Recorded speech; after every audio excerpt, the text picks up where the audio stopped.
Welcome to today's Prosperous Napier meeting. This committee, I get asked this all the time, so I thought I'd work this into the intro. So in my mind, this is the committee that receives, discusses, monitors and probes takiao issues that come under our corporate functions of council. Apologies for today, we have Councillor Rhonda Crystal and Councillor Tadeha. Can I have a mover, please? Thank you, Councillor Mawson, seconded by Councillor Brown. All those in favour, please say aye. Aye. That's carried. Do we have any conflicts of interest for our agenda today? Carl? Okay. Any further announcements from the Mayor? Carl? And does anyone have any minor matters not on the agenda that they would like us to discuss today? Right. I understand there are no announcements by management this morning, but I would like to take the opportunity to carry on from our previous meeting with the Mayor wishing everyone a very safe Easter break. I just want to acknowledge those members of staff who will be working over the Easter period while a good chunk of our community get to enjoy that break. We are incredibly grateful for you and the work that you do. We have the confirmation of minutes from our Prosperous Napier Committee meeting held on the 8th of February. Can I have someone to move that they be taken as a true and accurate record of the meeting? Thank you. Moved Councillor Gregg and seconded by Councillor Taylor. All those in favour, please say aye. Aye. Against? Carried. Right, we'll move on to today's agenda. First up, we have the Hawke's Bay Museums Trust draft statement of intent and financial reporting. We have our CFO, Caroline Thompson, but we also have Dr. Richard Grant, who's the chair of the HB Museum Trust. Are you going to present it all, Richard? And Laura Vodonovich from the MTG. Welcome.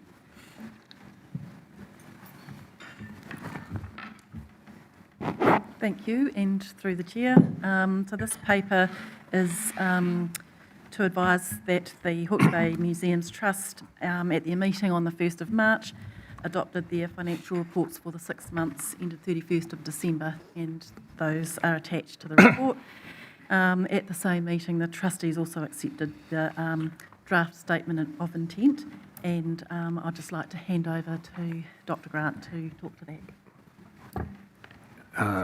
Well, thank you, Madam Chair. Good morning, councillors. Nice to be back here in Napier to talk to you. The documents that you have in front of you are very self-evident, and most of you will think they're probably the same one that you read last year and the year before, which they pretty much are, except some of the figures have changed.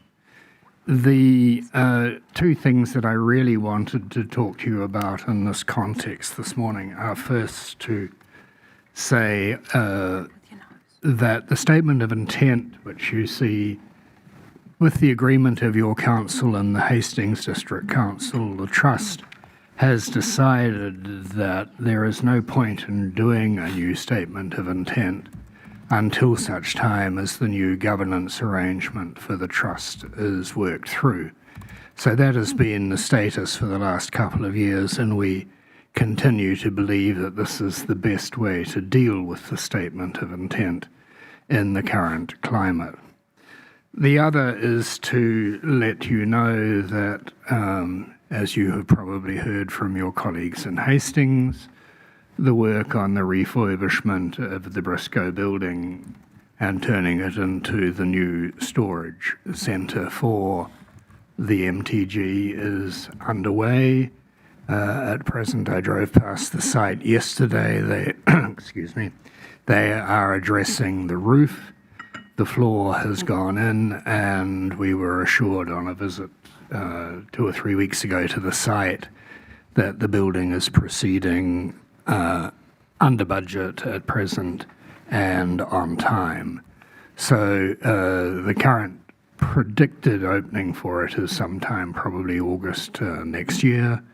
But that will be a big achievement, and I want to reiterate the thanks that I gave to the council last time I appeared before you for your good judgment in supporting that project, and also the generosity of the council in so doing. So I'm happy to take questions, but I think those were the two important points I wanted to make to you.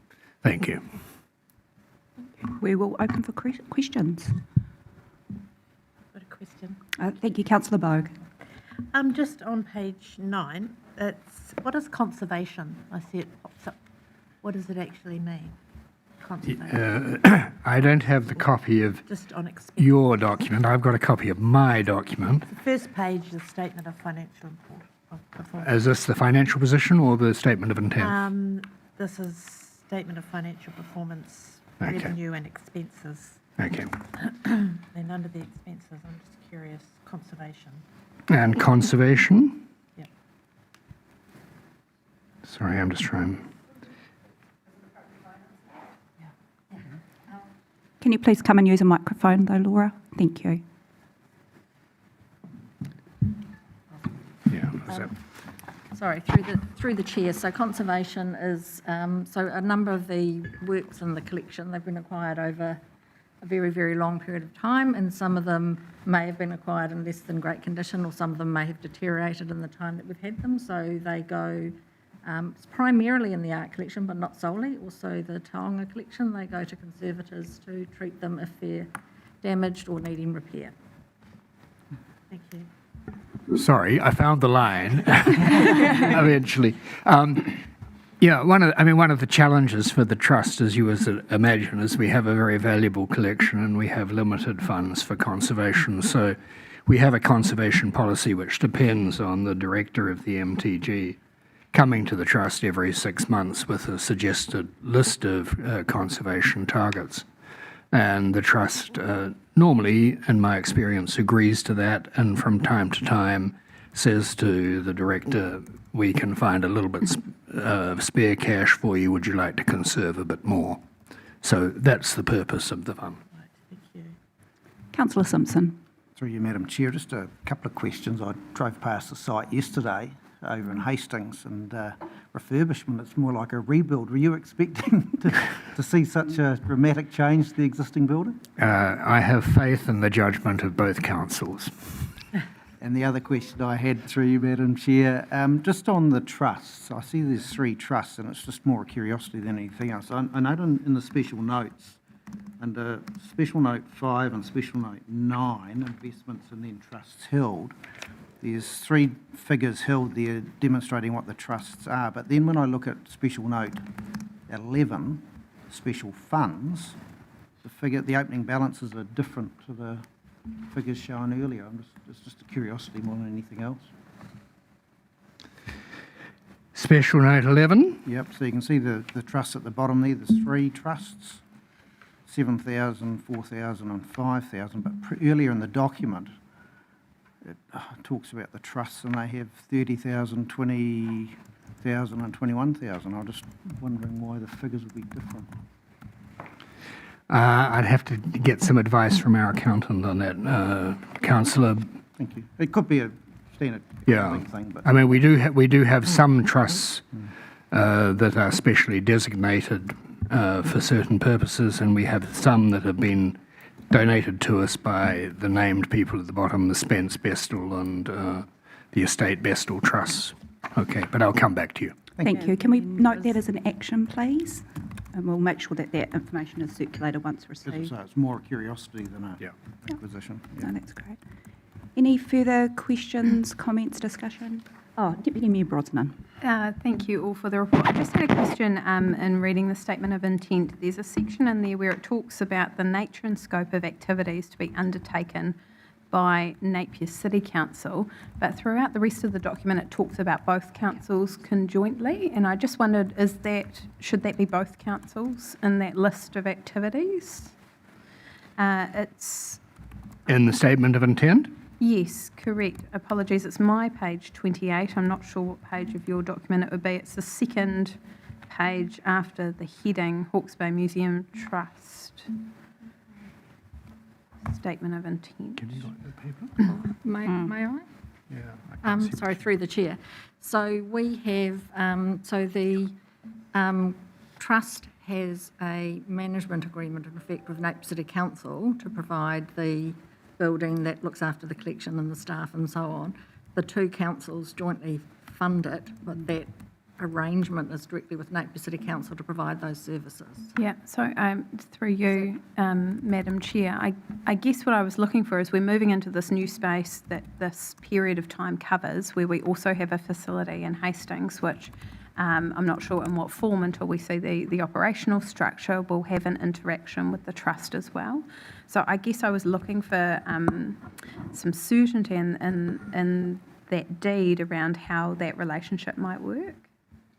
Yeah, it's a good question. We haven't yet got round to addressing that particular point.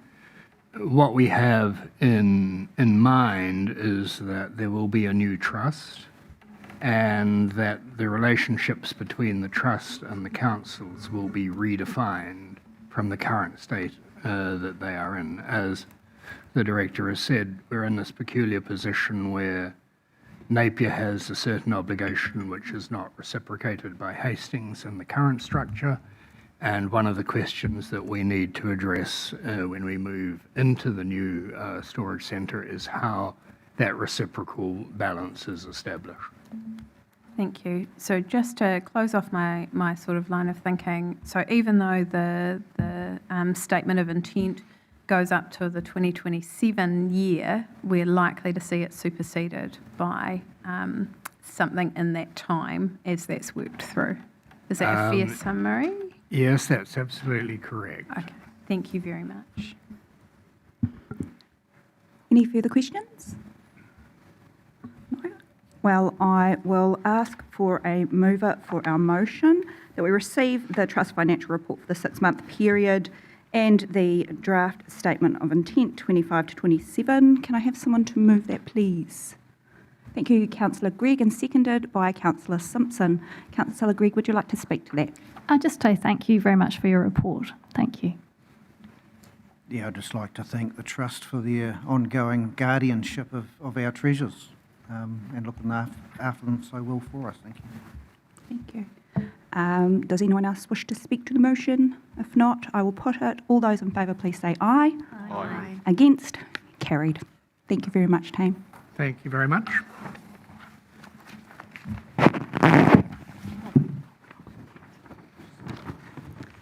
Our next agenda item is the Cyclone Gabrielle Category 3 Voluntary Buyout Progress Update. We have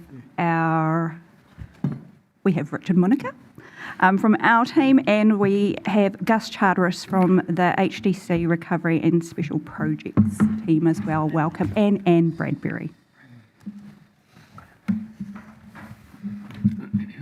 Thank you. Through the chair. The purpose of this report is really to kind of report into the council what Gus and I have been reporting through to Crown Infrastructure in terms of the agreement with the Crown on the voluntary buyout. So it gives us an opportunity to give you a picture of that, and that's the main purpose. In addition to that, there is also a couple of machinery matters around the policy that require tidying up just to allow that to run more smoothly in regard to GST and also the offers that go out. That's with the joint policy that was adopted by the council and Hastings District Council, to run the process with that.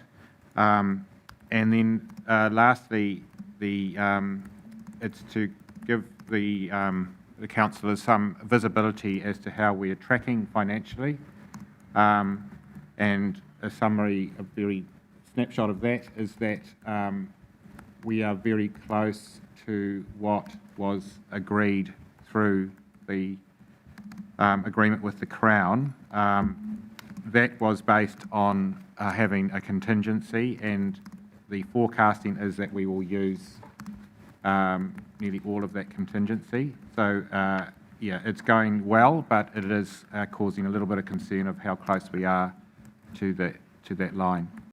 One thing I can say is that we have squared off with the Crown that the overall cap will be applied, which means that whilst Napier has a 5 million cap where the 50% subsidy applies, if we do happen to exceed that, they will honour that if the overall cap is less. And at this stage, that's tracking quite well from the Hastings side, so that's the good part. I'll just give you a quick summary of where the Napier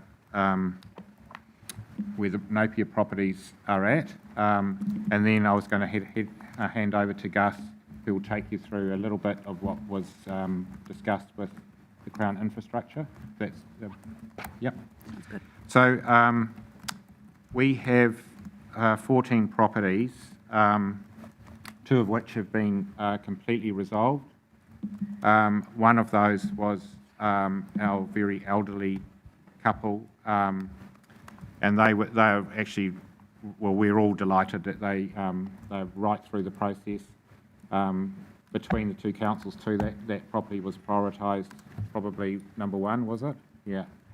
And we're all invited to have dinner with them at their place at Merlot Drive, where they're now residing. So that was lovely, yeah. We've also settled one other and been working with them, and we have a number that are in the process of having the valuations agreed, so awaiting the owner's valuation. We have a couple that are still are still in the process of negotiating with their insurers. We're trying to give them the hurry up to close that out. It's a really strange situation where the more insurance they're getting from that is good for the overall ratepayer, but if we also need them to get on with it and get into the process. So we're trying to close those ones out with them. What have I missed? Is it? Oh yes, and we have one complex case being a deceased estate that is entitled to the Maori pathway as well as the council's pathway, and it's currently still in probate, which means that it's very difficult to understand who we're supposed to be dealing with, and also they will be unable to make any decisions whilst the probate period hasn't expired. So that one is a bit of a concern because really the whole progress with the VBO is going well, and we want to get people in, and that one I don't think we can shut the door to, but we need to be able to try and coax them forward in a period where they can't really engage with us. So keep you posted on that. That's probably a snapshot around our own ones. Have we got any questions on that? Just, Councillor Price. sorry, just one. So from your summary there's nobody can get up and say we're holding them up. No. Yeah, that's sometimes what you get asked, and it's good that Yeah. you've answered and covered that. Yeah. No, we have, I guess the sometimes what can happen is that the communication is not, it's not every day. So you sometimes, there is a little bit of people not quite sure exactly where they are, but in the main, we're trying pretty hard to get people to get the evaluations and get that sorted. Some of them do get bogged down in thinking things that aren't actually right, and then they get stuck. Yeah, I think overall we're starting to work through most of those, and yeah, getting some results. Yeah. Thank you. Councillor McGrath. Yeah, just a clarification for me. We've got, I think it's in B, part 1, clause 4.12, about GST being applicable for some places. Just run it past me, because I thought, we're doing a residential buyout. GST would indicate some form of business type activity. Can you just explain to me how that fits into the process? Shall we do that? Yeah, go. Through you, Chair. It's nice to be in front of you again. Hello. I'm Gus Charteris. So the GST question, it is the eligibility of the policy requires property owners to have residential dwellings. Some of those people owning those residential dwellings are registered for GST. Some of the properties have actually been used for orcharding or otherwise, or commercial operations. The criteria was focused on if you were living there with you and your family, or it's a residential dwelling, then therefore you're eligible. But you could well have been operating a commercial activity on the property separate from the commercial dwelling. So that's why GST becomes a bit tricky in some cases. Excellent response, thank you. At this stage, did you have more that you wanted to share with us, Gus? I'm aware we may have cut you off there in between speakers. Oh, did you want me to give you a wee update? Oh, yes, please. That'd be great. Great. So you won't be surprised, but the Crown is very interested across the board, across the country, on progress with the voluntary buyout and the flood mitigation work and everything related to the recovery from Cyclone Gabrielle. So the focus was on where are we at, what are the constraints, where can we push harder, and where could government help. So that was the focus of the conversation. For us, look, I think we can be proud that we're making really good progress. As of today, 40% of our property owners have either an offer in front of them, are awaiting settlement, or have settled, so we're making really good progress. We're progressing between 5 and 7 offers a week, which was really good progress.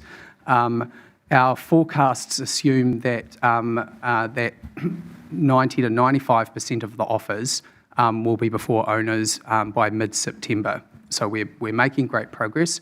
There will be a small clutch of more complex cases that we just need to work through. So the probate one is one, and then some. There's some quite unique characteristics, as you can imagine, out there. The thing which is everything that we can control turns around quite quickly. So what we're doing, the thing that is holding the progress up the most is that the valuation. We've got a certain number of valuers in Hawke's Bay. We've got 6 valuers on the council valuation panel. They're working really hard. The property owners, and we're turning around those valuations quite quickly. Property owners are entitled to get their own valuation. That's the part that's taking quite a bit of time. We don't have control over that process, so we're in constant contact with the property owners, and we're gently asking where they're at with commissioning, or where their valuer is at with the valuation. But until we get their valuation, our valuation manager can't do the review process. That is then what the offer is based on. So once we get that, then within a day of getting those valuations, the valuation report is done, and then the following day the offer is created. So it's a really quick turnaround. That offer then goes through the independent advisory panel, which is the following week, and then basically that afternoon or the following morning the offer is in front of owners. So every part of the process where the IEP, where the VBO touches it, is a really quick turnaround. The owners have 3 months to consider, up to 3 months to consider the offer, and some owners are taking time to consider their situation. So those are the 2 points in the process which are slowing, where there's kind of slowness at this point. But by and large, we're happy with progress. Government is very happy with progress. They like the transparency that we've applied to the program with the online dashboard, which you can all see. We can send around a link if you haven't seen that. It's a real-time update of the progress, and it changes almost by the hour. On the finances, Richard's right. So we're tracking. We now have quite a bit of actual data to do more accurate forecasts, and basically the forecasts are both suggesting that both Napier and Hastings will come in just under cap, under our respective caps. So that's not a complete story yet, because there's still some assumptions based around those forecasts, but at least now they're built on actual data rather than a full range of assumptions. So that is good news. I think that's probably the main thing. Some of the frustration might just just chat to the frustration you mentioned, Councillor. Some of the frustration out there in the community is often with property owners who are not yet engaging with the process. And so we have 15 properties, 13 property owners representing 15 properties who have decided not to engage in the process at this particular point. So that represents around 7% of the property owners. We had always assumed that there would be around 10% who might choose not to take a voluntary buyout, and so we are running above that. But yeah, there's just, and they are a variety of reasons, but a lot of them just don't like the basis of the land categorisation, have declined to engage in the process, and sometimes that's where the noise comes from, rather than the people who are actually in the process.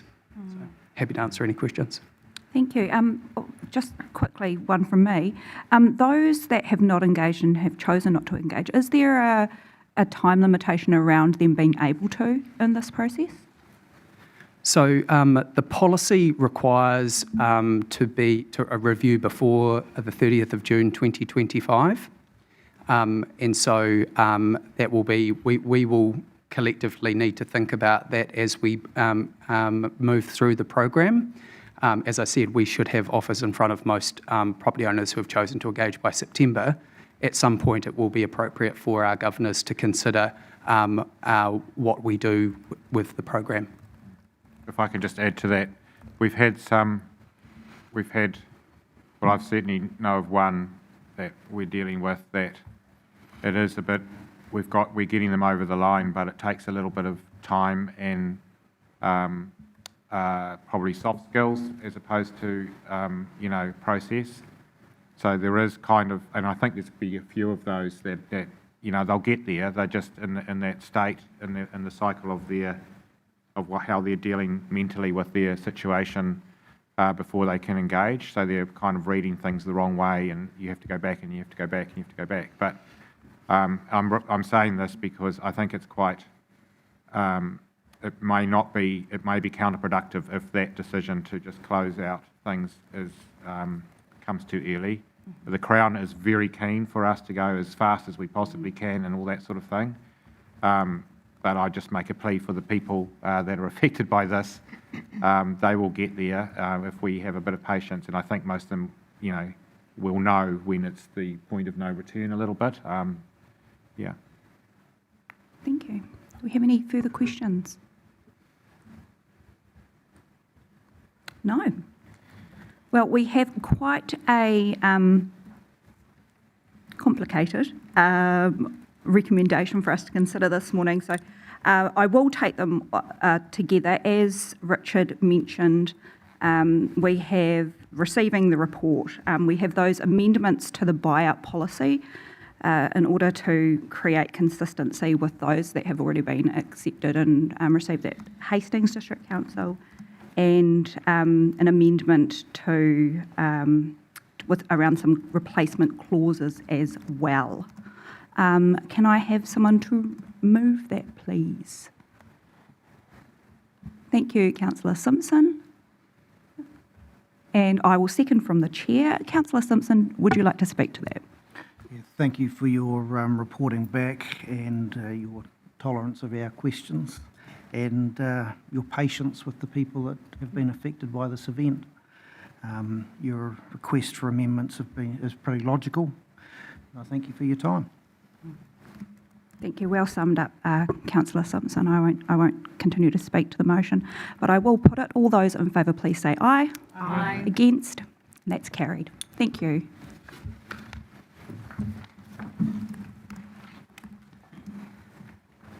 Next, I'd like to welcome Luke Johnson to introduce one of our new appointed staff members, and they're going to speak to the street naming in the Mission Hills development.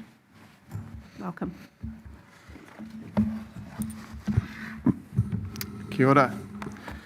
I thought it was a good opportunity to introduce Nick McCool, who has recently joined us at the end of last year, and as of this week has also stepped into the role of Acting Team Leader Resource Consents. So, yeah, Nick's going to be speaking to this paper, but I thought it was a good time for you all to meet him, seeing as you might see a bit more of him now that he's in this role. Thank you. Thank you, Nick. Okay. The purpose of this report is to obtain council approval for 10 new street names for Stage 1 of the Mission Hills residential subdivision development. Brief background, on the 3rd of July 2023, council granted subdivision consent to Emerald Hills Joint Venture, which authorised the creation of 184 residential lots. The following figures show the land in question and the stages of the subdivision. And then figure 3 outlines the location of the roads and the road names.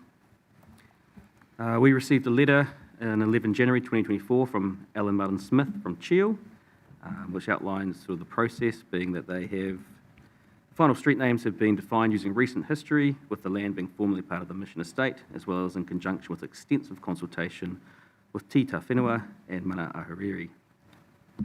And then there is a list of the names and the meanings behind them and why they've chosen them.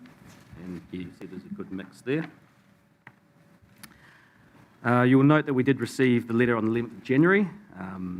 Morahu from Council just wanted to make sure that all iwi parties had been thoroughly engaged with. So further meetings were held, and on, I believe, 5th of March, Morahu gave agreement that the names were accepted by all the relevant iwi groups and as proposed by the applicant.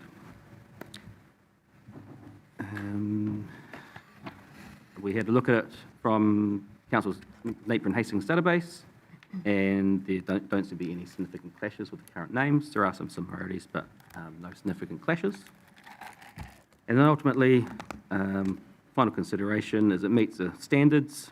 There's been substantial consultation with iwi, and there's also given consideration to the site's history, and recommend that the names are appropriate and are adopted.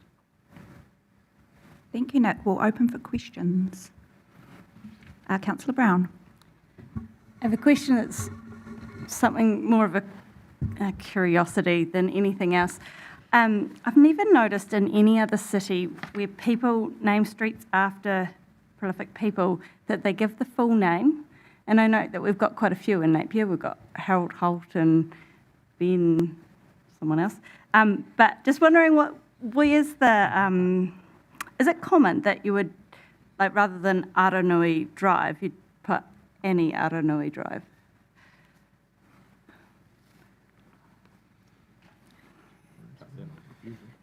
Through the chair, the consultation process that the applicant's been through determined, they would have had options that, they presented to the Tai Whenua group and also Mana Ahuriri and also the developers themselves.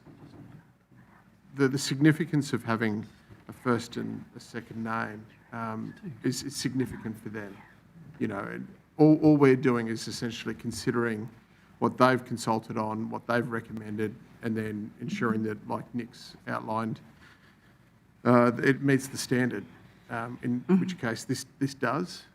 Whether it's common, I can't tell you, but I know, there are a few others within the city of Napier that do have multiple names within the street name.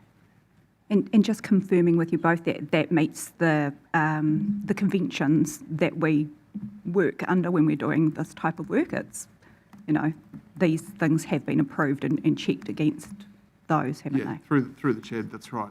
As Nick's outlined in his report, it does meet the New Zealand standard. Thank you. Any other questions? Deputy Mayor Brosnan. I was just happy to move through you, Madam Thank you Chair. very much. Do I have a seconder? Councillor Bogue, would you like to speak to that? No, just I think you've gone through a really prudent process with the double checking that you laid out through Morahu. I think that was wise to do, and it's nice that we weren't holding up the processing of the subdivision consent while that work was ongoing. I think they've come to a really nice hybrid of sort of now and then, essentially, of place names and significant people in this area. So I think, lovely to have everyone on the same page and happy to endorse. Thank you. Thank you. Councillor Bogue. I just had a question, and to second this resolution. Mission Hills, and usually Māori have a name for a maunga, and I wondered if there was a Māori name for this particular area, but I guess you probably can't answer that, but... We'll take that question offline if you don't mind, Councillor Bogue, and have that that information provided. Oh, my apologies. Sorry, Councillor Taylor? That figure 3, Hurunuku, is the name, Figure 3, okay. where the actual roads and place names. Oh, thank you. Yeah. So, Which- and in support of the resolution, I think it's great to have the Māori names incorporated in this, as well as the English names, and particularly to honour someone like Annie. I don't know, quite special. Thank you, Councillor Bogue. So I'll put the motion that we approve the use of the names as they appear in our report. All those in favour, please say aye. Aye. Against? And that's carried. Thank you, guys.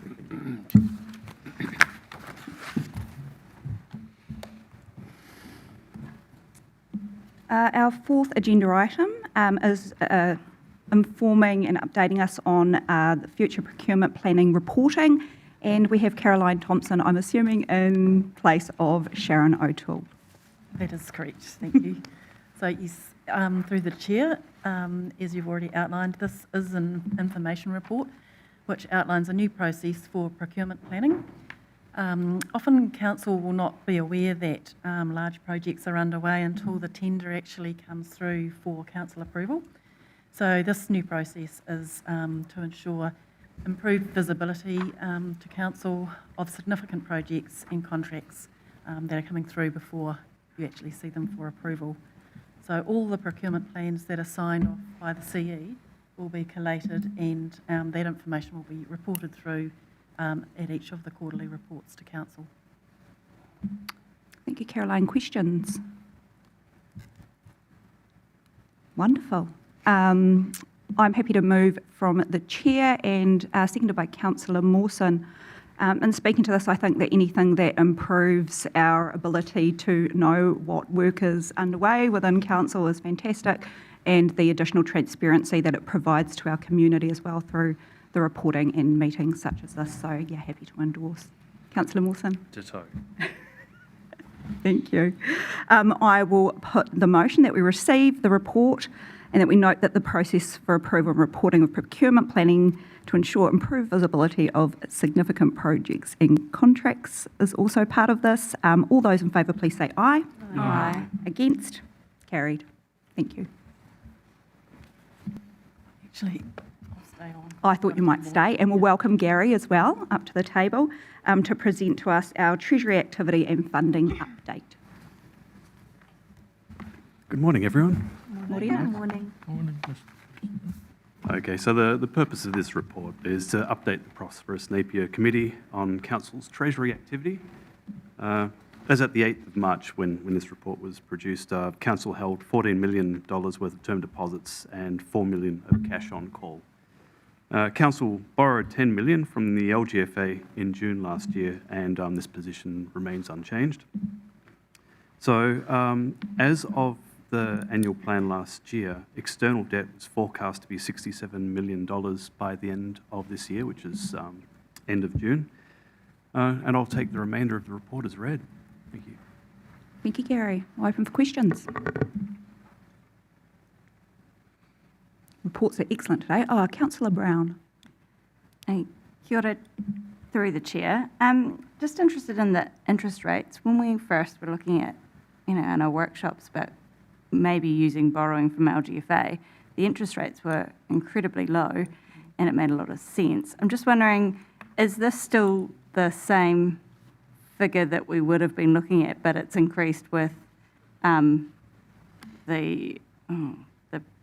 Treasury, whatever the Reserve Bank interest rate is, or is this interest rate coming from a different fund? Is that? Through the chair. Okay, I note in the paper further on, it talks about that we would need to get do an extra process to be able to get the lower interest rate. Okay. I've got you. I'll provide a longer explanation. I think it'll cover off on this. So Initially, when we did look at joining the LGFA and work around that, interest rates were historically low. So it's all effectively relative. So if we were looking at, say, borrowing through a financial institution, a bank, whatever, the rate would be higher than what we can get through the LGFA. It's always the case. But if interest rates go up, the LGFA rate will go up. So too will bank rates and everything else. But we can still get it cheaper, and it's usually about almost 1% through the LGFA less than what we could get through a bank. So the option that Councillor Brown is talking about is if we go through a process of getting a credit rating through Standard & Poor's, it will allow us to get a 10 basis point decrease. So in normal everyday speak, that's a 0.1% decrease in rates, in the interest rate, which doesn't seem like much, but at that point we'll be looking at maybe $100 million worth of borrowing. So in absolute dollar terms, it does mean something. It's quite an onerous process to go through, and also the annual reporting, so that's not something we would look at until we get to that level. Yep. Thank you, Gary. Anything else? No? Well, I'm happy to move our motion from the chair that we receive this report. Can I have someone to second it, please? Thank you, Councillor Taylor. I'm happy not to speak to this one. Would you like to say something? I don't think it needs any further explanation. Oh, I think so as well. I agree. Well, I'll put the motion. All those in favour, please say aye. Aye. Against? Carried. Thank you. Thank you. We'll keep you again, Caroline. Are you being, no, just you today? Just me. Great. And we have our financial forecast to 30 June this year. Thank you, through the chair. So the operating forecast is showing a net deficit of 17 million compared to the revised budget, a deficit of 24.8 million, and compared to annual planned deficit of 14.1 million.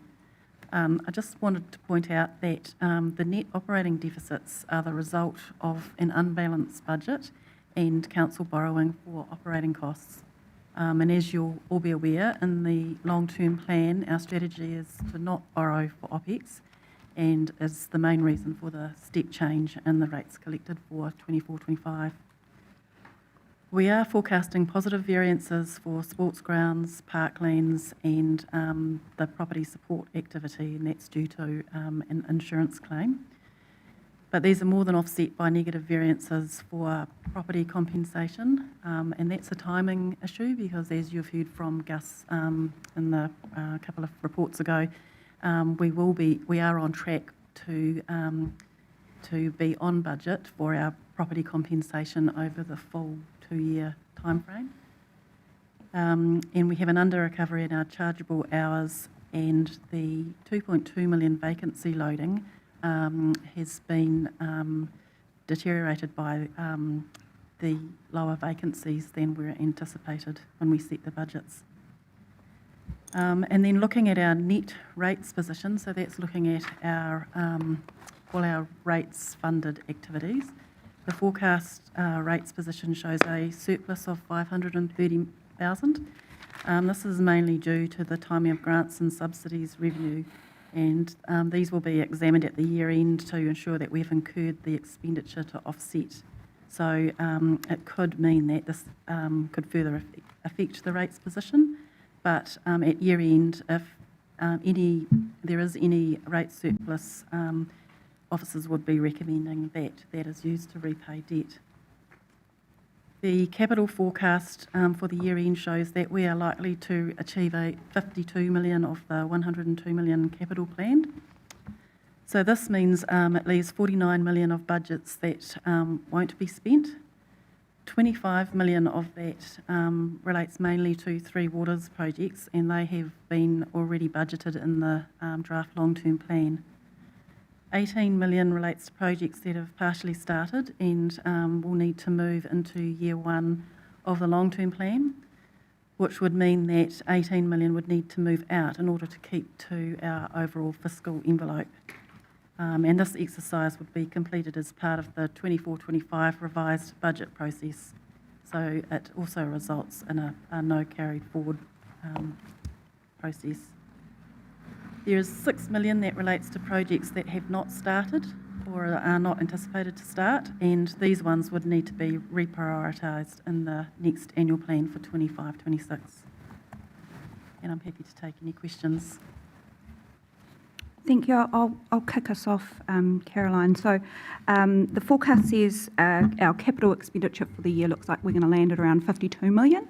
Now that is quite a significant difference, is my understanding, as to the year one spend that we have in our 3-year plan. And I was hoping that perhaps it might be someone from infrastructure who could provide us with some clarity and confidence around that gap and whether they feel confident that we're actually going to achieve the projects that we have planned for next year, just noting the fact that it's almost double, isn't it?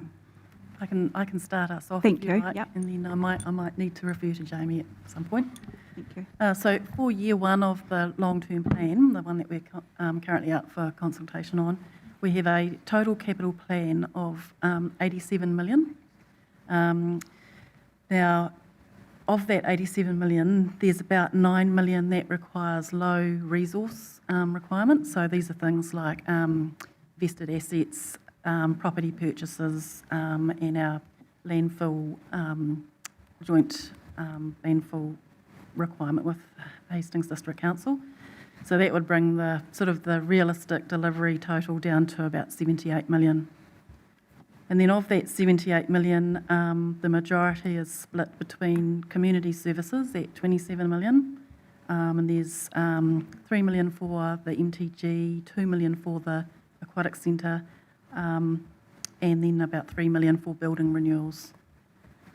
Three Waters makes up 37 million, with mostly lots of small spends around up to 2 million on the BTF, renewals, SCADA, Mission, Tower, Enfield, for example. And then transportation at 14 million, of which 8 million relates to renewal work. So if there's any further detail required on that, then I might need to refer to my colleague. I think the only other thing I was looking for was indication that our team are confident that they're able to deliver those projects and expend the funding within the year.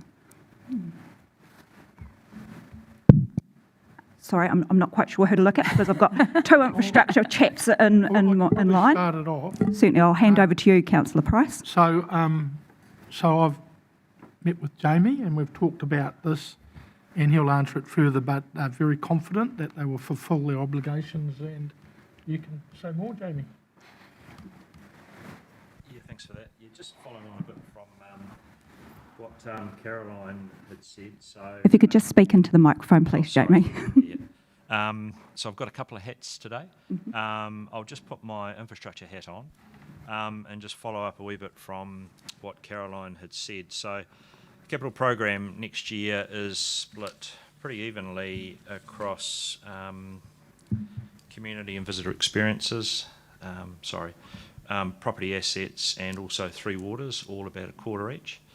So yeah, that just gives you a wee bit of context there.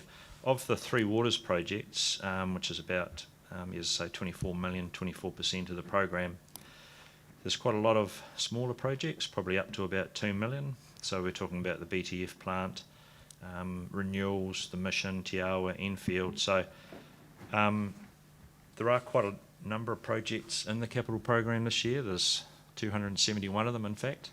I'm not sure if you know how many days you each work a year, but it's 260. So that means we need to be doing one project a day. So it just gives you a wee bit of an indication of the challenge that we have ahead. But certainly all of the directorates have been asked a number of times to confirm their program, and it is deliverable. And yeah, everybody's certainly upbeat that that's achievable. So just putting perhaps my program delivery hat on and just following on from what Caroline said, there's already 16 million that's already under contract. So we're sort of suggesting that is not runs on the board, but certainly more achievable. So from the 22 million of vested assets, if we tack on the 16 million, we get to 38 million, and we go 100 million minus 38 million, we get to 62 million, which sounds even more achievable given we're going to get to about 52 this year. So that's something to take into consideration. And just further with my program delivery hat, you'll recall from some of the Sustainable Napier meetings that you may have attended that we're continuing to chip away at improvements. We're upgrading our cycle, so that's our project management reporting tool, so that gives us better information on where we're currently at.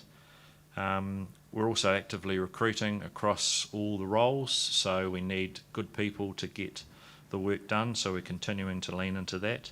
We've just also recently renewed our project management and design panels, so that's our sort of overflow facility if required, and we're certainly putting plenty of work to the panel in areas that we don't have in-house, so sort of high level Three Waters design, structural work, geotechnical work, that type of stuff. As far as initiatives to try and drive greater delivery, I said there's 271 projects. That's a lot of projects. So we'll be looking at bundling opportunities. So we need to get a number of similar projects grouped up in a single contract to try and drive efficiency. So that's an area we'll be looking at. We're also looking at our program management skills. So whilst we know the projects that we have on our list, we need to get better at determining when those projects are scheduled. So that's an area of work we're working on at the moment. And yeah, the main thing is also continuing to invest in our people to grow their capability. So yes, it is a challenging target, but with a number of initiatives that we've got underway at the moment, we're pretty positive we can get pretty close to that. Thank you, Jamie. And I understand you have a further comment? Oh, no, I think Jamie's done a good job of wrapping it up there, but I think what we're seeing here is some of that practice of historically just carrying forward projects from year to year and then the reforecasting being bundled into that last quarter of the year. So we're seeing that big bulge of projects being forecast into July, and that being a historic issue that we've had. So yeah, I think that focus on procurement planning is a real focus for us, and I think that'll pay dividends really if we can focus on programming and procurement. So yeah, I think Jamie's added some really useful commentary there. Thank you. Any further questions? Right. Well, I will look for a mover for our motion, which is that we receive the report. Don't be shy. Thank you, Councillor Simpson and Councillor Price. Councillor Simpson, would you like to speak to that? Yeah, through you, Madam Chair. Thank you. And thank you, staff, for the explanation. I think it's extremely helpful, not only us, but for anyone observing this this meeting online. Thank you. Receive your report. Pretty easy, really. Councillor Price. I just reiterate what's been said. I think we've covered it all, but well done, Jamie, giving a real good rundown on our concerns of carrying too much over, which we're all concerned about.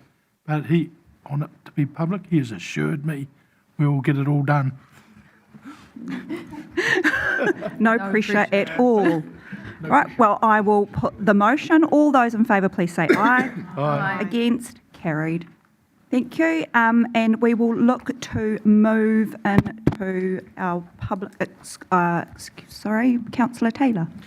Yeah, just before you do that, Chair, I'd just like to take this opportunity to publicly acknowledge the passing of Neil Thimbleby. Neil passed away recently, and he's a well-known Hawke's Bay rugby identity and was a member of the Hawke's Bay Ranfurly Shield team of the late 1960s, which took him into the All Blacks of 1970 that toured South Africa. He played 13 games for the All Blacks, including one test. He's a pretty well-known watersider and also later became a publican down Waipakarau. And at his passing was the patron of Hawke's Bay Rugby. So I'd just like to publicly acknowledge that before we go into public excluded, the very sad passing and condolences to his family. Thank you. Thank you, Councillor Taylor. That's very fitting. I take it that I can use you as my mover into public excluded? You can. Thank you. And Councillor Mawson is our seconder. All those in favour, please say aye. Aye. Thank you. Carried.